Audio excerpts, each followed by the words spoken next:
Welcome. I'm Riley Karsh. I'm Tova Kopan. We are thrilled to bring you the We Go Boldly podcast. Let's talk big burning questions, life changes, and maybe a bit of personal business. Let's be bold and brave together. Are you ready? I am. Here comes the show.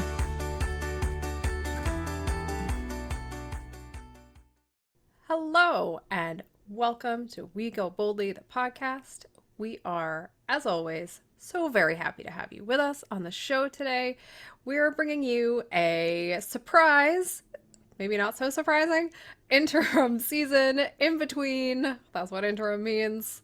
Maybe that's the surprise. We love definitions. Between season 6 and season 7, we're going to call it season 6.5 because I don't know, that seems to make the most sense.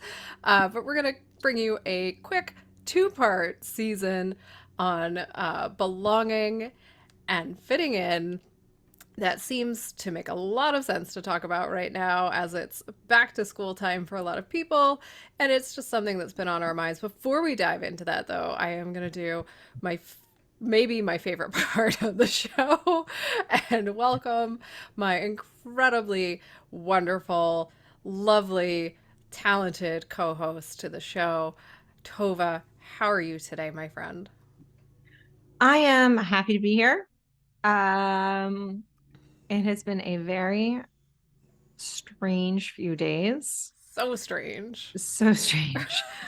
Like my fish died yesterday, my last fish, and it's like the least sad and interesting part of the day. Right. Like it's been a lot the last couple days. And so it's an interesting topic. I think this is now the second time that we've been like, oh, there's something on our minds and we want to talk about it. And so we're going to give it a little mini season. Yeah. But, and, you know, it's interesting topic because it's, back to school time. And at least for us with people whose kids never go back to school until forever. Like, I know a lot of people, I saw somebody posting about having picture day today because they've been in school for like 5 weeks. Right. Like, that's wild. Yeah, my kid started yesterday. Yeah, that's bizarre. And kind of wonderful, to be honest. But sure. Because they're like 5 weeks ahead, right? Yeah, of like, exactly. All of us. So I think it's an interesting topic. We both sort of researched this topic because we're doing 2 episodes and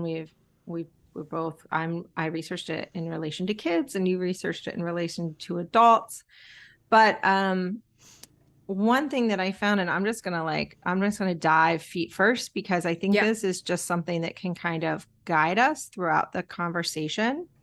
One thing I read said that as the Harvard Center on Developing Child reminds us, resilience requires relationships, not rugged individualism. And as we all have to deal with life's ups and downs. I think that making sure that we have a place where we truly belong is so important, and making sure our kids have a place where they feel like they belong. And I think it is really important to know the difference between fitting in and belonging. And because, fitting in does not provide you with the relationships that you need for resiliency. Whereas having relationships where you feel like you belong actually does help support that feeling of resiliency and that feeling that you can get through it. And I think that, I've had a conversation this morning with somebody who is going through a horrible trauma and grief right now. And she said that she doesn't know if she's strong enough. And I said, well, on one hand, you've been through a lot and I know that you are, but on the other hand, like, you don't have to be strong enough by yourself.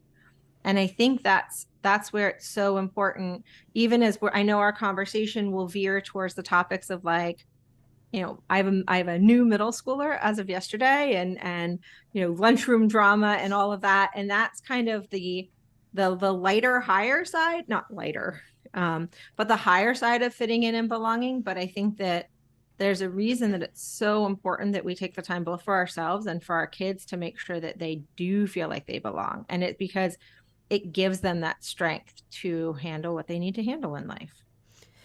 Yeah, it absolutely is a fundamental sort of building block to resiliency, right? To understand the difference. And I think, as we like to do, we should start the conversation with some definitions so that people Yeah. understand where we're coming from. And we should note that we certainly did not invent this topic. It's a topic that's been talked about at length, certainly by one of our favorite people. Brene Brown has talked about it, researched it for decades, talked about it at length in many of her books, and we'll put links to those things in the show notes for both episodes, because obviously her work has been groundbreaking in this, and several other folks as well. So just, we want to make sure that we're acknowledging that, and that this is not, we're not reinventing the wheel here, or saying anything that hasn't already been said. We're just making sure that people are aware that there is a major, major difference between fitting in and belonging. And both of those definitions really matter in this conversation. And so when we're talking about fitting in, we're really talking about an external conversation, and it has something, it has to do with us taking, whether we're children or adults, it has to do with changing ourselves in order to fit the mold of whatever is expected of us, in order to fit in with our environment. And so that's an external behavioral change, or an external physical change, or it's external to the situation.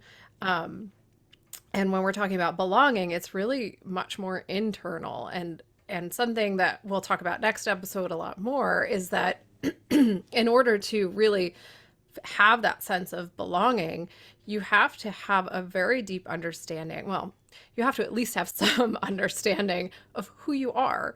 And Yeah. and it begins with the inner knowledge. It begins with an understanding of your own value. And so it is an internal process, and it's something that has to do with understanding that you as an individual are valuable and worthwhile, and that who you are is okay, and you can just be yourself. And then that person, whoever that person is able to belong in the circumstances without changing. And so it's more of an internal process. And so those are sort of the definitions we're working with when we're talking in both this episode and the next week's episode, which hopefully you'll get to as well. And I always think of fitting in. I mean, even as a child looking back, where for a long time my goal was to fit in and not belong, right? Like I didn't know there was a difference, and I certainly wasn't trying to belong. I mean, I think I probably would have wanted that if I'd known the definition of it. But Right. I think fitting in can be a very exhausting process where there's always a moving target, and like you're never quite there. And even if you fit in, it just takes like, and I want to put quotes around it, but I'm not going to because no one else can see the quotes. So like even if you do like fit in, it's like a construct that's been, created. Like this is what you have to do to fit in. And that can then also change on a whim. I mean, I had the unfortunate of experience of in second grade having a club being created, and like you could be in the club or out of the club from one day to the next. And if you did what the club wanted you to do, you were in. But then they'd be like, well, you're so mean because you told her she couldn't be in the club. And you're like, but you told me to tell her, like, you told me Right. to tell her that she couldn't be in the club. And it was awful. And it Yeah. was just horrible.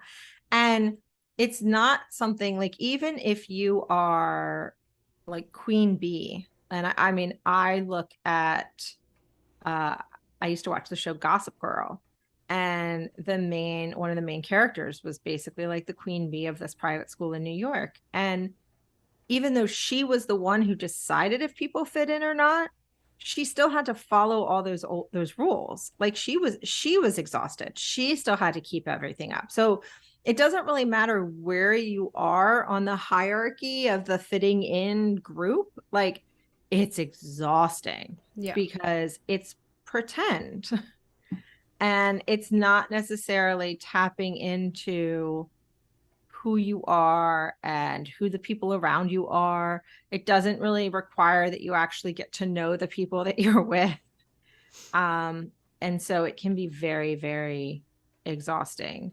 Whereas belonging, I always picture it as like finding that safe place to land.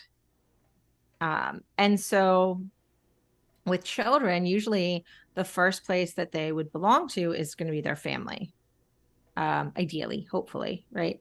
And or the cultural group or a neighborhood or wider community, or it could be a church group, but wherever it is, like it hopefully starts with the family. That's the goal. And it would also allow for a child to be both independent, and then interdependent on the other people. So it starts to show a child that they can be reliant on other people and that they can have these relationships. And it's really that sense of belonging is incredibly important as a child gets older. And this is not in the research that I researched, but it does make me think about these studies that say that in order for a child to be successful as a person, and by success, we're not judging them by like monetary success, but just like a fully formed human, they all they really need is one adult. And ideally it's a parent, and ideally there's two adults, but one adult, and it could be a teacher or it could be somebody that just shows them that sense of belonging and shows them that unconditional love for who they are, just as they are. And I think that is such an incredible reminder of just how important that sense of belonging is, because it doesn't even have to be a sense of like belonging in a whole community. It could be like one person sees them as they truly are and loves them as they truly are.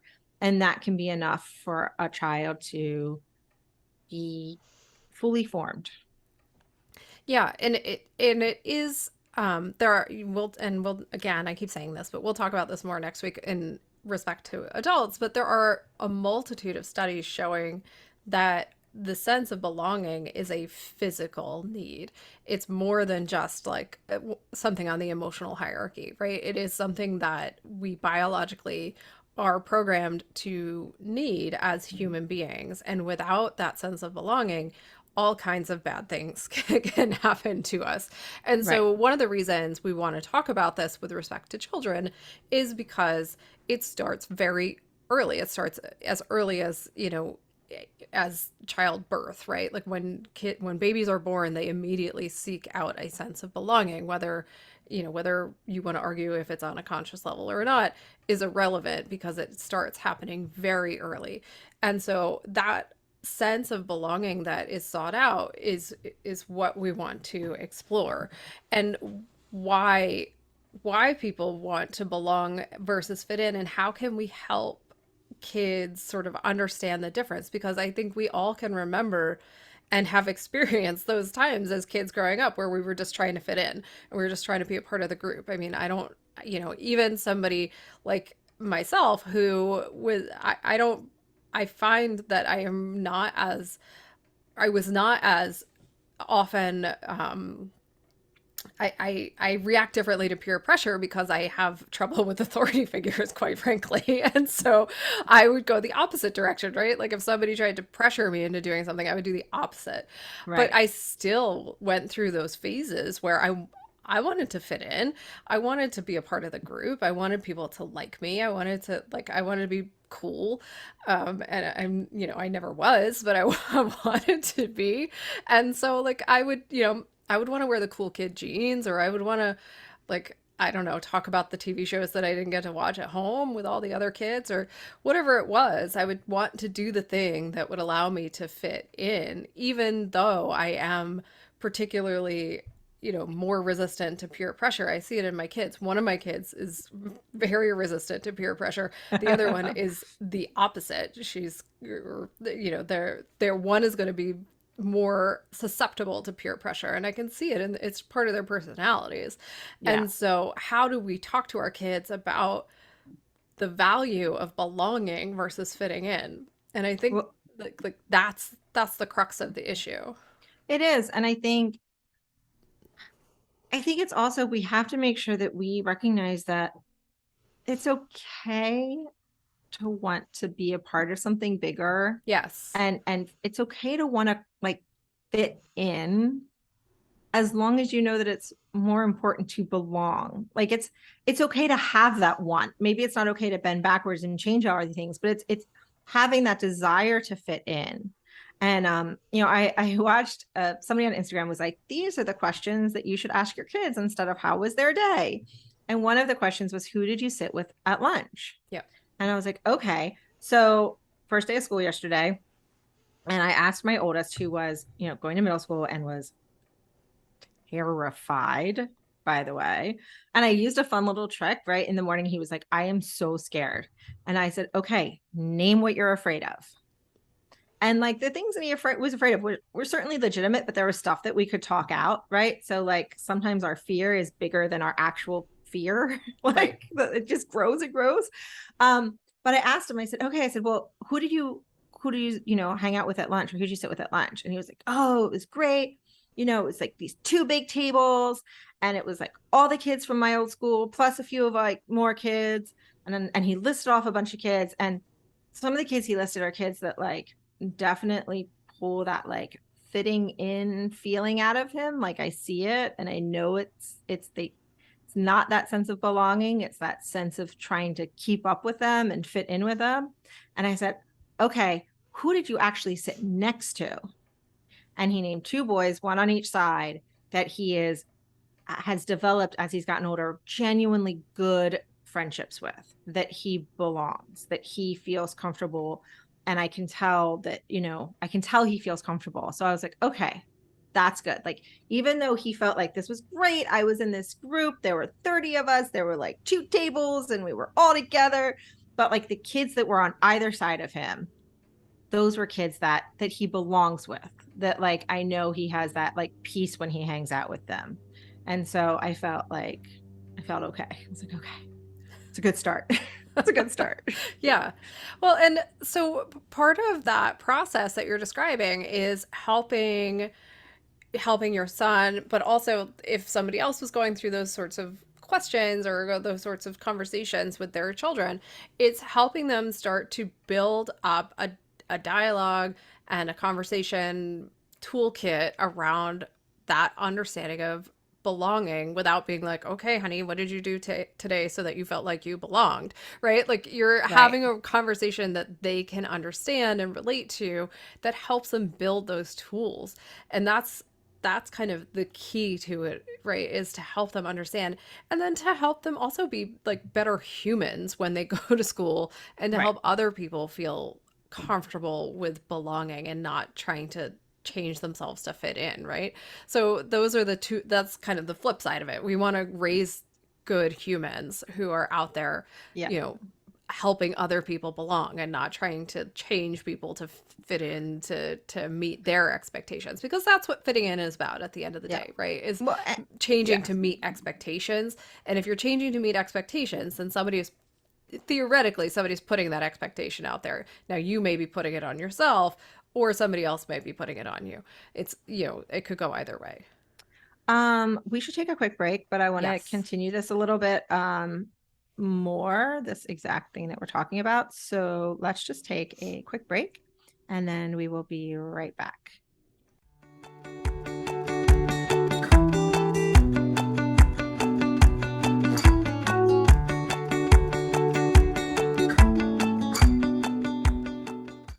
Know what I really love to do? Take baths, go for walks, read, drink margaritas, hike. Yeah, not what I was referring to. You know, we're recording a commercial right now. I do, but I'm thinking outside the box, being adaptable. As I was saying, what I love to do is host our live monthly workshops. Oh, right. That's what we were talking about. Me too. They are a lot of fun to put together and host every month. And we can bring margaritas, so Join us for live conversation as we get a bit deeper into topics near and dear to our hearts. We go through everything from self-care to setting boundaries. We share coaching tips, practical advice, and take questions from the audience. It's a whole lot of fun. Sign up for our newsletter today at goboldlyinitiative.com/contact to make sure you hear about all the upcoming Go Boldly workshops. You definitely don't want to miss out. Now, back to that show. Okay, welcome back. And to continue what you were saying, Riley, I think it is beneficial that we try to raise children that want to celebrate other kids' differences and celebrate kids. Like, we don't all have to be the same. And that's wonderful. And so, I've talked to my boys about giving themselves sort of multiple places to go to fit, like whether it's joining the Taekwondo studio, whether it's joining band. And I said, it's really nice to have these different places to be, and you can kind of try out who you are there, but it also gives you a backup where if there's a falling out in a friend group or something, you still have a safe place to go. Yeah. And the best example is always the band room, right? Where you take a bunch of kids who don't fit in the rest of the school, and then you take them to the band room, and there's all these kids who belong. And there's a whole, as a former marching band member, like there's a whole social structure, whole world in the band room that is so distinct from the rest of the school. But I also think, so I'm listening to a book right now called The Sum of Us, and it is a fascinating book that has nothing to do with what we're talking about right now, because it's on race in the United States. It's on a variety of things that we're not going to get into. But one thing that I was listening to today was studies suggest that segregation is not just bad for what we would traditionally think of as minorities, it's also bad for the majority. So it is bad for white people to only be exposed to white people, for the white people, like, which obviously makes sense. But right. And it talks about how even when there's segregation, there's usually a very diverse community on one side with people of all different backgrounds, and then there's like white on the other side, and it's not as diverse. And so conceptually, I think the same thing can be said here, where you are having a experience where everyone's trying to fit in, everyone's trying to be the same, and people are struggling with that because we are not all the same, versus a world where people are able to belong just as they are. It's better for everybody. It's good for everyone. So when we're trying to raise these good humans, and we're trying to raise them to not just be able to find who they are and be who they are, but we're also raising them to encourage other people to be who they are. And I think about, I think Jennifer was the guest that we talked to last season, who said that one of her goals as a mother is making sure her children still have that spark that they had as young children all the way through into adulthood. And I think that is something that belonging can foster, right? Is this keeping that spark of who you are. Just before we keep going, though, I do want to mention when a child doesn't experience a sense of belonging, there can be a higher risk for poor physical health, poor mental health, feelings of hopelessness. There are some pretty significant effects for children and adults, but for children, when they don't have that feeling of belonging, that sense of the world is a safe place, or at least my little world is a safe place for me to be who I want to be. Right. I mean, and that carries over, right, into bigger and bigger issues as people grow into, adulthood, and that can create much larger consequences for people in their later in life.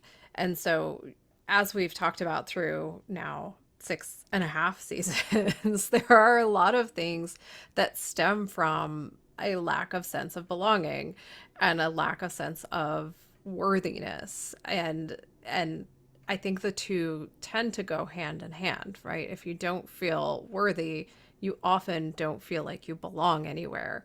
And if you don't feel like you belong anywhere, you often don't feel worthy. They are frequently, you know, sort of co-hosts in your body, if you will. I don't know how else to describe it.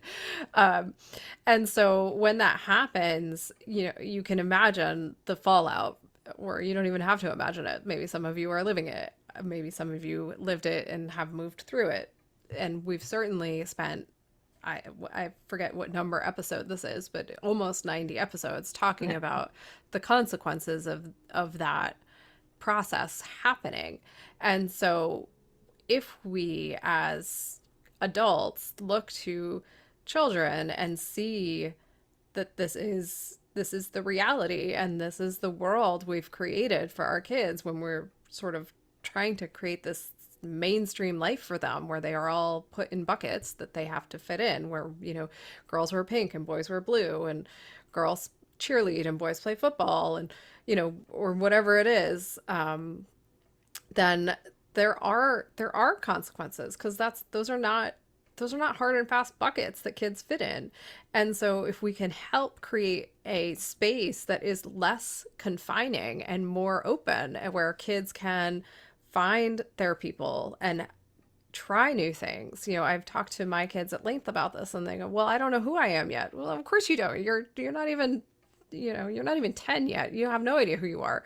But the process of figuring out who you are is what leads to a full sense of belonging, a full sense of actual, you know, contentment, and you know, feeling like the people you are around are the people you are your truest self with. And that process takes a lifetime. But if you are not able to be comfortable in who you are, you can't even start the process. And so if we're as adults okay with telling kids, well, you have to be this way and you have to be that way, or allowing our school systems to tell kids they have to be a certain way, or allowing our media to tell kids that, or our, you know, our stores or whatever it is, to put kids in these buckets and not let them out, then they're going to grow into adults who have no idea how to belong. And so part of this conversation is about how do we as adults change that mentality. And I think a lot of that is about changing our own belief structures and our own mentality and our own sort of process going forward. And that is actually really hard. I mean, it's hard for me, and I'm pretty aware of it even when it's happening to me. So if you're not even aware it's happening to you, it must feel nearly impossible. Yeah, and I think what makes it extra hard as a parent is kids pick up on everything you say. And everything you don't say. And everything you don't say. And so on one hand, what's wonderful about kids is, and I just listened to this book called Raising Good Humans, which I really enjoyed. Spoiler alert, like the first third is basically telling you that you should meditate, which we tell you guys anyway. So just a heads up if you read that so you book. can just skim that part. It's like, you need to meditate. It's the only way you're going to like hold yourself together. And she's not wrong. No, it's a true story. But, you know, one thing she kept saying is, don't feel guilty. Don't feel bad. Just make the change now. Like kids, I don't think kids are as resilient as we like to think of them as, because we all end up in therapy when we're adults, but so true. But I hate that phrase, to be honest with you. Kids are so resilient. They just need not. Years of therapy once they're adult, and they'll be totally fine. Thousands of dollars of therapy later. Need to heal that inner child. Bounced that they right messed back. Up. Anyway, sorry everyone. Taking a turn. So but what she said was, you can change right now. Your kids can be 12 years old. You can make a change. Like, yes. And so you can change how there's interactions, and because think about it, I'm 41 years old and I'm trying to change, and I will learn things differently. And so it's like, it's never too late is her point. And don't feel bad. Just do better. Just do your best. Just do your best. That's all, you know. And so I see this. So if you're listening to this and you're like a 16-year-old, it's still not too late. I mean, 16-year-olds are hard in their own right, but like, it's still, It might feel too late, but no, Yeah. but it's still not too late. But what makes parenting so extra fun is that, yes, they pick up on every little thing you say. And so I think about, as you were talking, I was thinking about this Harry Chapin song. And it's about, because, me and pop culture references with anything, although I think it's a stretch to call Harry Chapin pop culture. But anyway, I digress. But it's a song about how, a little boy is coloring and he loves to color flowers that look, purple flowers with like, pink leaves. And he just loves to use all the colors of the rainbow. And he just super happy. And he is a teacher that's like, that's not how you paint flowers or color flowers. You color flowers in straight rows with green leaves and red petals. And that's a flower. And so that's what he ends up doing, right? Because he keeps getting told that that's what he has to do. And I think about that, like the message that sends to him about everything else in his life, right? And we'll get to this, but one of the ways to support belonging in your child is to encourage a growth mindset. And I think that means being like, I love this crazy page with the purple and pink flowers. It's amazing. Like, because like, what made you think of that? Why did, Right. and, all asking those kinds of growth mindset questions, where this teacher was very much like, no, straight rows. That's it. Green and red. That's what flowers are. And I think about all the other messages that sent to the kid. And then, of course, because it doesn't end on a low note, the kid moves and he meets, a different teacher. And she's like, why are all your flowers in straight rows that are green and red?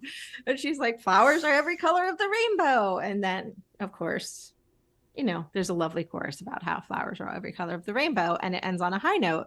But the point of that very long description of the song is that everything we tell our kids is a sign to them to sort of approve of or disapprove of their of who they are, right? So when we tell a child that they can't color, that doesn't look real. Like, are we telling them that things they love aren't real? Are we telling them that they need to be in line and be like everyone else for them to have our love?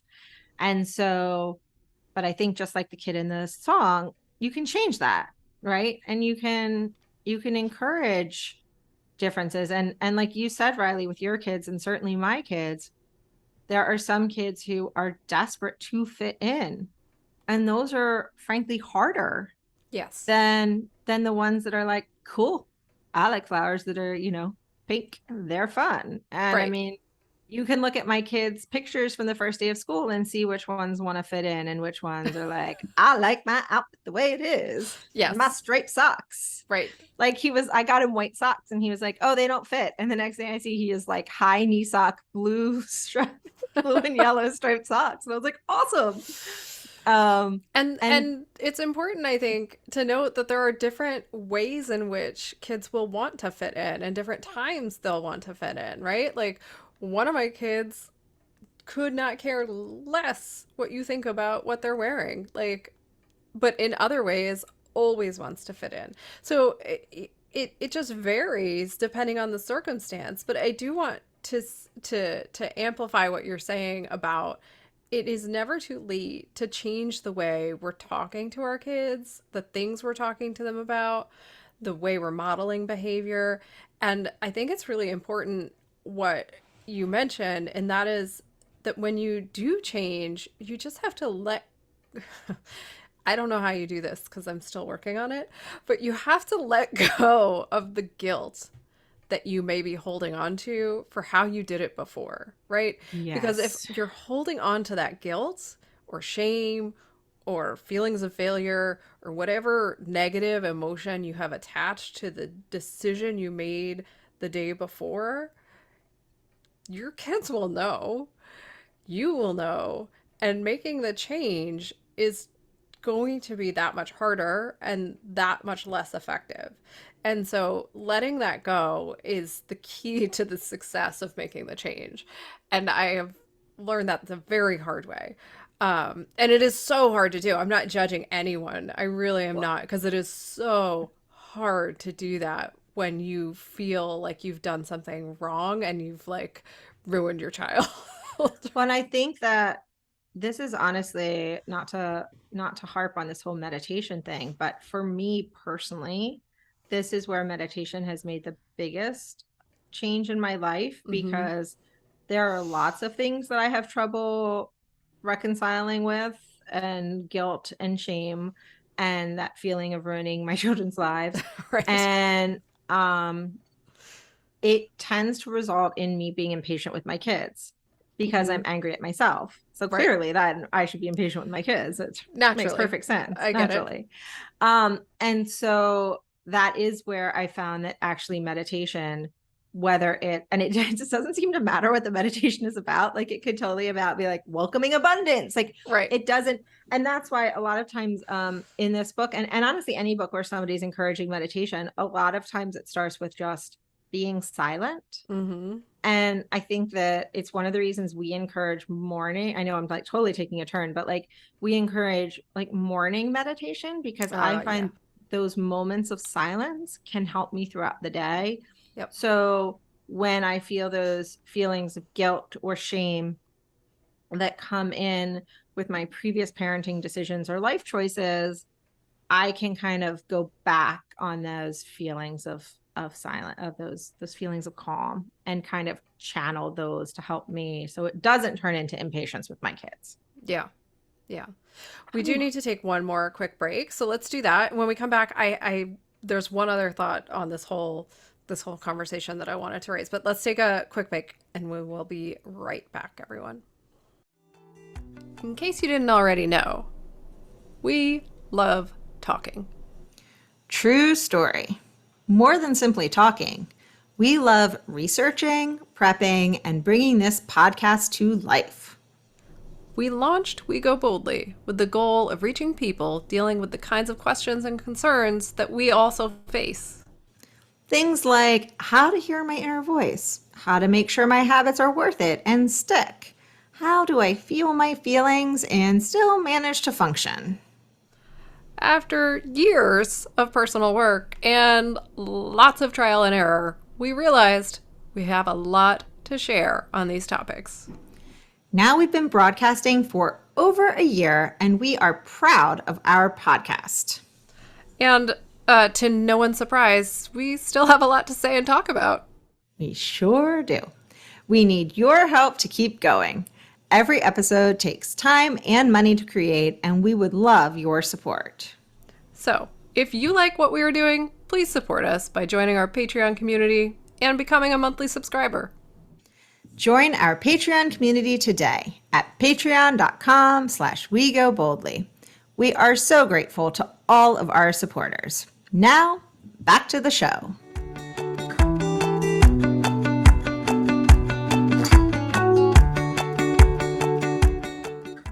Okay, welcome back.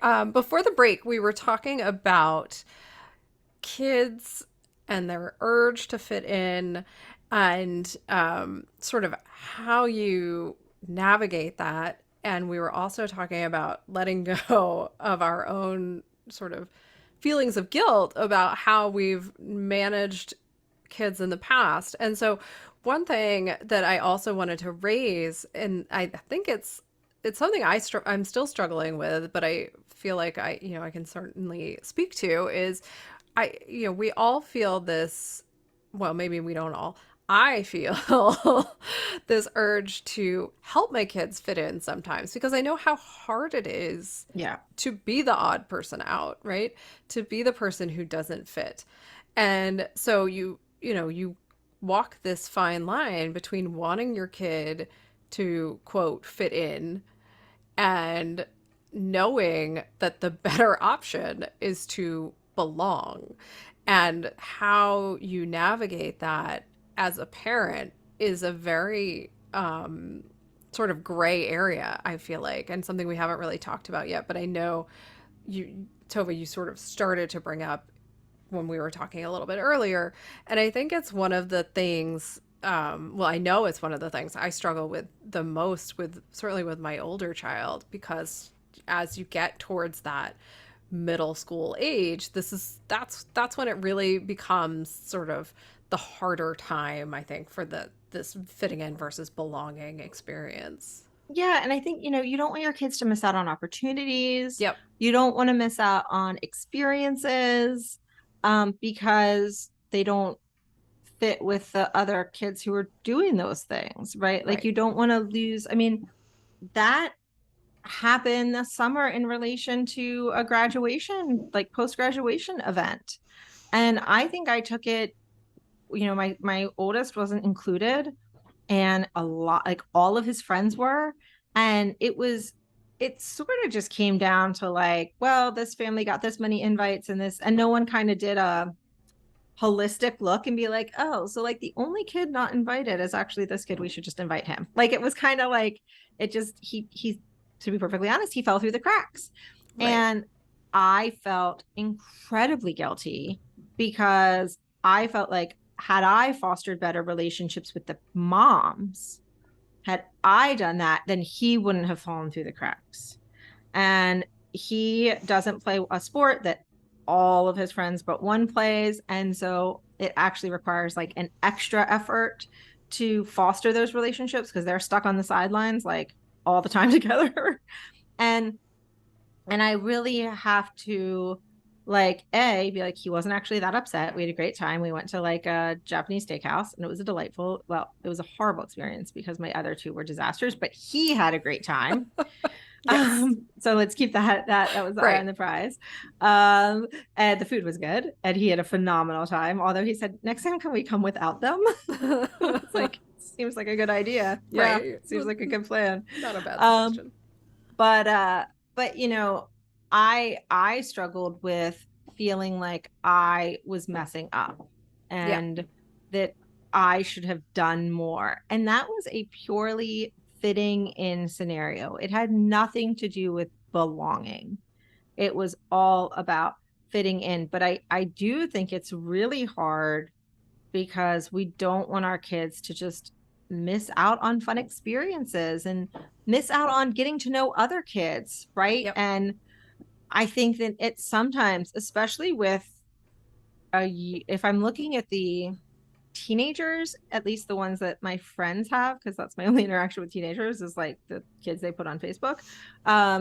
It seems that the teenagers right now have a better concept about what belonging actually is than we did as kids. Yes, And I would agree with that. I think they are farther advanced. And I hope that like continues to trickle down. I mean, even the fact yesterday, as my very scared son was waiting for his friend to come in and meet him so they could go in, there was this group of girls that all had like Kindness Matters shirts on. I think they're in like the Kindness Matters Club or whatever. But they came up to him and they were like, do you know where your door is? And like, I do not think that would have ever happened when I was in 5th grade. Yeah, it definitely In fact, would not I can have. say that would not have happened. I can say without a You know? doubt that would not have happened when I was in 5th grade. Yeah. And like, she was like, do you know where and he's like, yeah, I'm just waiting for a friend. And she was like, okay. And kept going. Yeah. Like, and that was his first interaction with a middle schooler at middle school. Right. Like, which is kind of a big deal. Like, yeah, it's fantastic. Yeah. It's such an improvement over the, so I think early 90s, late 80s. God. So I think sometimes we Ouch. have to take, I know it's not great. I think sometimes we have to take their lead because like you were saying, our children are so different from each other, but they are also sometimes better at this whole thing than we are. Yeah. And I think also, it's okay if your child says, I want to, I don't know, run for student government, to have the conversation, to be like, okay, what does that look like? What do you need to do? And talk it out and make sure they're not compromising who they are, but also helping them figure out like how to do it and how to navigate the school or what needs to be done to reach their goals. But I think the biggest way to help your kids, help you as a parent, not, or forget just being a parent, aunt, an uncle, a good friend, a godmother, like any sort of, if you have young children in your life or any age child and you're an adult, there are things you can do to foster a sense of belonging at home that will help them. So even if they do have that, oh, I want to fit in, which we all have, I literally just experienced it, not and where I was like freaking out, texting you and being Right. like, how do I handle this so that I'm handling it well, but also like, this sucks. Yeah. Yes. Like, and so, but also I still have a sense of belonging other places. So that upset me, but it didn't like go towards my self-worth. Right. And I think that's the thing that we can remember. Like, we can build a sense of belonging with our children at home or in our lives so that they will have these feelings of, I want to fit in, but it won't destroy them. It won't govern all the decisions they make in their lives. If it governs one in middle school, it's going to happen. Our kids are going to make Yes. decisions to try to fit in middle school. But if we can make Without a sure doubt. that they know that they have a safe place to belong, and there are a lot of things that we can do to help our kids belong in our life. And like I said, you don't have to be a parent to make sure children in your lives feel that they can be who they want to be, that you can just be like the fun aunt, you can be the fun friend, that they know they have that safe place to be. And so there's a lot of things, and I'd love to go through them. I do want to say before we even get started that Mr. Rogers was right. All the studies show that it is really important for kids to know that you like them just the way they are. And Mr. Rogers said that over and over and over again. And I mean, he showed it. He showed it in how he treated other people. So I think that that's the take home. Like, if you take one thing from this, we're going to give you a list of ways to talk to kids and help them feel like they belong at home. But the take home is making sure our kids know that we like them and love them. And I would say so I have conversations with my kids about the difference between love and like. And sometimes, because they're like, well, you have to love me, you're my mom. And I'll be like, A, that's not true, but that's for another conversation. But B, I don't have to like you though. And I really like you. Like, and so I think even more saying, I love you just the way you are. Because I think some kids hopefully think that, I mean, not all kids, unfortunately, but a lot of kids think that's just a given. But I think saying, I like you just the way you are, like, I like being with you just the way you are, is so powerful. But then there's a whole bunch of things that we can do, right? And one of them is to talk to your kids about the difference between belonging and fitting in. And this doing the research for this actually caused me to have a conversation with my middle schooler about the difference. And Brene Brown talks about it. And I'm actually going to start using this at home because I can tell I have different, my kids are kind of different. And I think one would be very happy if we were all like a Stepford family, like very happy if he could have like the perfect picket fence, the whole thing. And I think it's important that we use the words that we're a belonging family versus a fitting in family, that our expectation is that we provide a safe place for all of us to be, no matter how different we are from each other. We don't have to fit in with each other. So that's a big start. And I love that language that Brene uses. Yeah, I love that too. I hadn't seen that before. Yeah, do you want to take a few more? Sure. So another way to build a sense of belonging in your kids or any child is to notice your reactions. So you may have been raised to fit in, or you might have not felt like you fit in and faced a lot of challenges because of that. So it can be hard. It can be hard for you if you're around kids who you feel like don't fit in. So notice how you're reacting to that experience. And if you're reacting in a big way, it would be helpful to you, one, to potentially, here's our weekly reminder, seek some therapy, get a licensed professional to help you with that. Also, we are life coaches. We'd be happy to help you work through some of that to the extent we can. We always recommend professional therapy as well. But notice your reactions and see how you're responding to kids who don't fit in the traditional sense and maybe curb some of that reaction.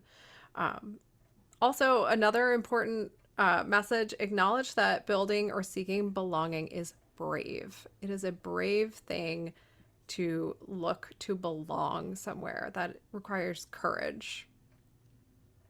Yeah, and I think it also takes courage to allow space for other kids to belong. Mm-hmm. So especially at some specific ages, at a young age, kindergarten, first grade, yes, there's some belonging conversations, but also it's like, wow, you dressed as a dinosaur to school today. That's awesome. Right. So belonging and fitting in is a totally different set, but I think it takes bravery to give other kids space to belong. Some other things are to really be curious about your children, like let them tell you about what they like. Don't make assumptions, kind of just follow their lead. I think, so the more you ask questions and then the more you listen, and making sure you're really listening to hear what they're saying rather than just like listening so they think you're listening. Those can be huge. And then another one, and I think this is similar to that sense of bravery, but is to practice emotional courage. But this is you doing it in front of them, right? So you're letting them see your sadness. You let them see your giddy joy about something. I think we a lot of times we forget that like joy is another feeling that takes courage. And Brene Brown talks about this too. This is a very love fest for Brene Brown today. Yeah, it definitely is. But she talks about that courage that it takes to be joyful, because I think as an adults, we're oftentimes waiting for the other shoe to drop. And in life, so often it does. And so I think letting your kids see you be joyful or jubilant takes oftentimes as much courage, or excited about something, takes as much courage as it does to show them your sadness, and then to let yourself be angry in front of them. And then if you are angry towards them and you feel uncomfortable, I mean, I have had moments where I have apologized for my behavior, not my anger. I'll be like, no, I had a reason to be angry, but I wish I wouldn't have reacted that way. Yeah. And so just giving them an example of what it looks like to be emotionally courageous. Yeah. And so I am typically a pretty reserved human. And so I like to let my kids see me be weird, which I find helps them also let their weird out, particularly my son, who is basically like a miniature me and is also very reserved. But like if we're being silly, I will just do a weird dance and I'll like dance, like a chicken around my house. And he thinks it's hilarious, and then he can let himself be joyful and let himself be silly. And it's just one example of modeling the behavior. Normally, that would make me very uncomfortable, even though I actually really enjoy it. So it is an authentic representation of who I am. I'm just uncomfortable doing it because I was raised in a way that was not necessarily acceptable. And so it took me a long time to be okay doing it. But now that I have my son who is also like, yeah, no, we're not going to do those kinds of things. I'm like, okay, here we go. We're going to dance around the house like a crazy person. Let's go. And so then he does it too. So it's just one way, like one example of sharing, your emotional courage with your kids or any kids. I mean, my kids have, they'll be like, Mom, you're so weird. And I'll be like, thank you. And they're like, and then I remember my 5-year-old was like, when he was 5, he was like, what? And I was like, thank you. And he was like, oh, okay. I don't know what to do with that information. Right. This is so I think as time gets to about it, but I want to highlight one thing that I thought was so interesting in the research. And I read actually a lot of recommendations that they give to like childcare providers and teachers. I was kind of reading it all over. And then also obviously parents.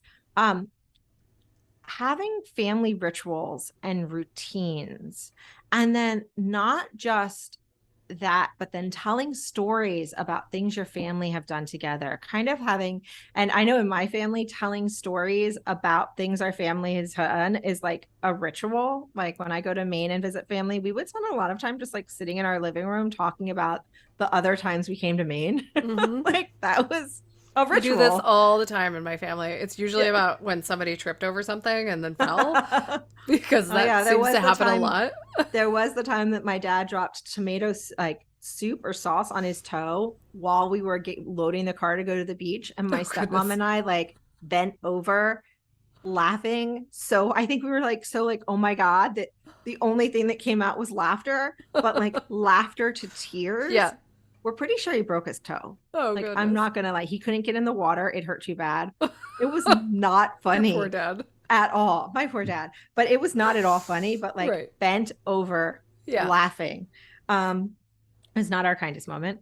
But I think that I just love this thing because it's so hard. Like all the stuff we've told you is like, okay, like do this for your kids and this, but like just sit around and tell stories. Remember the time that, like, Yeah. remember the time this, or have family rituals, have traditions, have Yeah. things, because it gives kids this sense of, look at me, I am who I am, and I'm part of this unit. Right.